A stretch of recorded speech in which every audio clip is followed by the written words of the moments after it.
Okay, coders, and again, I want to remind you that these are your exam-like questions. Our conversations may be more advanced or not, but we want to make sure that we tell a complete story. We don't just give you half of it. Also, there are lots of suggestions. If you want to make yourself more familiar, there are several resources that's provided in your LMS. All right, we are here. Domain 5, Task 7. This is where we get to review the different types of denials. What are we talking about denials? We're talking about claims denials. And while we're at it, we're going to talk about rejections. Now, what are some of the most common rejected claim items? Well, invalid patient information, provider information errors, duplicate claims, service date errors, lack of prior authorization, coverage issues, mismatched treatment and diagnosis codes, and missing information. Rejected items are often rejected from the system and cannot be resubmitted often. Now, denied items, these common denied claim reasons, technical or administrative denials, clinical denials, duplicate claim denials, non-covered service denials, prior authorization denials, timely filing denials, coding denials, and patient eligibility denials.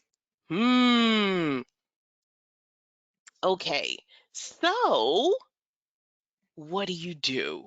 What do you do when you have these rejections and denials? Well, some rejections you can fix, but not many. Let's really talk about the denials. That's what we're supposed to talk about, right?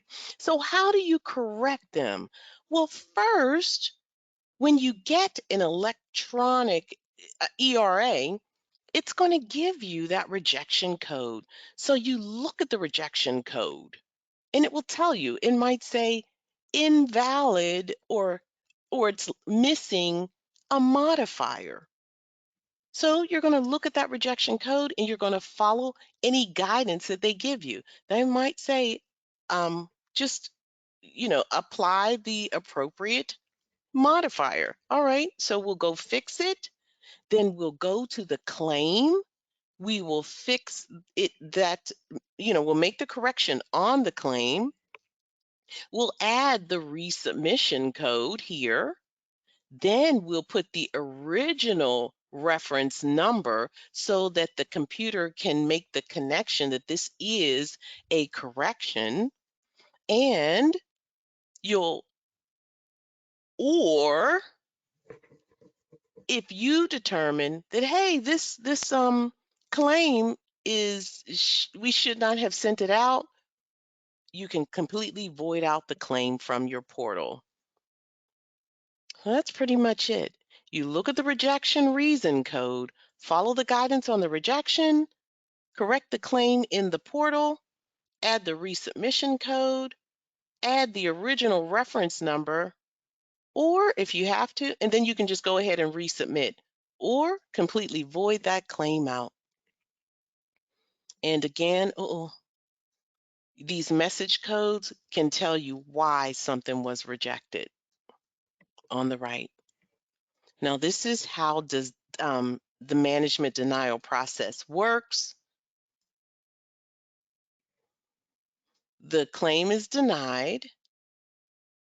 Then it's sent back to the provider. The provider, if they have a designated denials management team, the denials management team will fix the claim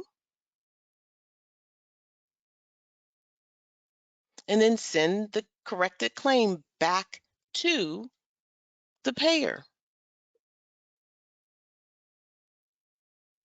And then they will either get a payment or they'll get another denial. So that's pretty much it.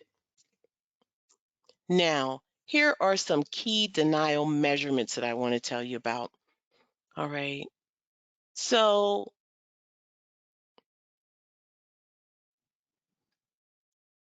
a denial rate, that's a metric to determine if the coding unit complies with coding requirements, right? So if your denial rate is high, then that means that we're not doing what we need to do as coders. Your clean claim rate, this is a measurement that the coding unit's ability to comply with billing edits, right? So if your clean claim rate is high, then that means you are complying with billing edits. Now, discharge not final bill rate, this is a measurement that it measures the claims generation process and its length, like how long it takes to generate a claim. And then there is a report. It's pretty important. It's called the PEPPER rate. And PEPPER is the acronym for Program for Evaluating Payment Pattern Patterns, and it's an electronic report. And this monitors coding accuracy and the potential for errors and revenue loss, such as undercoding or overcoding, using the wrong codes. So these are important.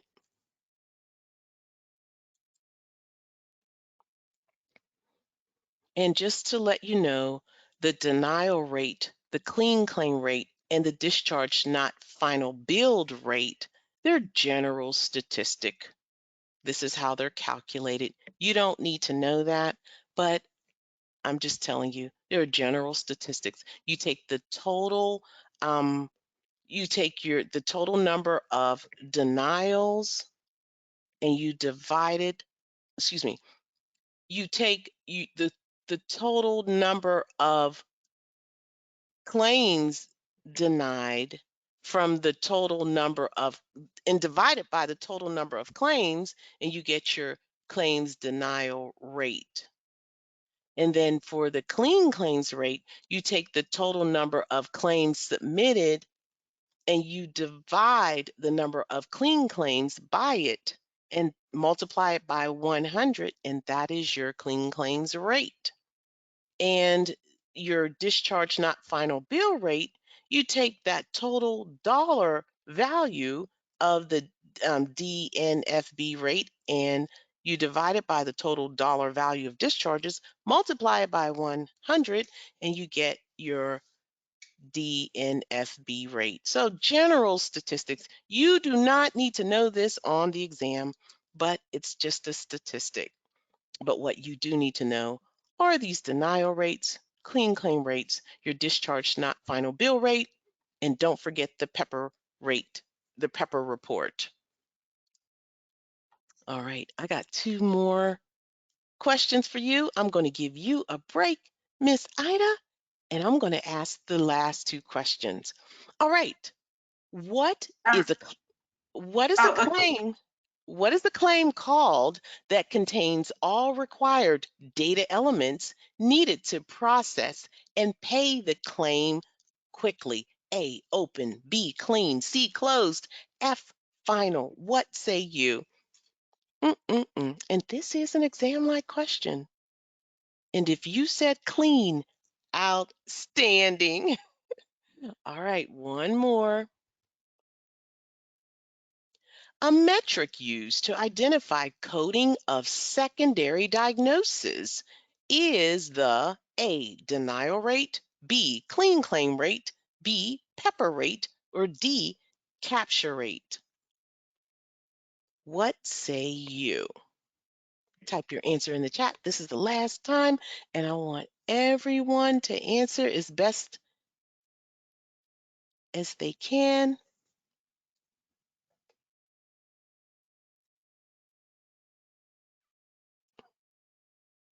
Good deal. The answer is C, the pepper rate. Yes, it will determine if you are it that pepper rate is a measure that's most applicable. It can be adjusted and it can be most applicable to any practice. So, the pepper rate can produce reports like I said, overcoding or undercoding, past improper payments. So I think secondary diagnoses dealing with coding would fall right in there. So the metric would be right in there. Okay, coders. And also if you want to learn more about the denial, the denial measurements, there is a reading that's provided in your LMS. Go ahead and read it. And here is your homework. And I do want to point out, it looks like it's a lot, but it really isn't. If you look, the watch, the read, that is what is recommended. All others are optional because remember, this exam is not requiring you to master, but it is requiring you to be familiar. So the highlighted are optional and use your discretion. If you have time and you want to learn more, go ahead, but it is not necessary. All right. So this is your homework. I'm not going to read it all. You'll you can do that on your own. And next week there will be a lot less um, instruction, more on your part. It's going to be very interactive. We'll be doing the case studies. So that completes our discussion. And if you have questions, go ahead, type them in the chat. And also, your handouts will be available in your LMS soon. And if you want to get the MEET handout, you can get it now, but it's also in your LMS right now. And please, if you have questions, I'm kind of waiting around for a question, go ahead and ask it. And don't forget to complete the survey. Let us know how you're doing. Let us know how we're doing. Please and thank you. And definitely do not get intimidated by the material. It is new. You just have to be familiar. And thank you all. I don't see any questions, but I want to thank my team. Someone said they only have the 7th edition, not the 8th edition. That is fine. You will not have the 5th domain, but it doesn't look like you're missing too much. So you're good.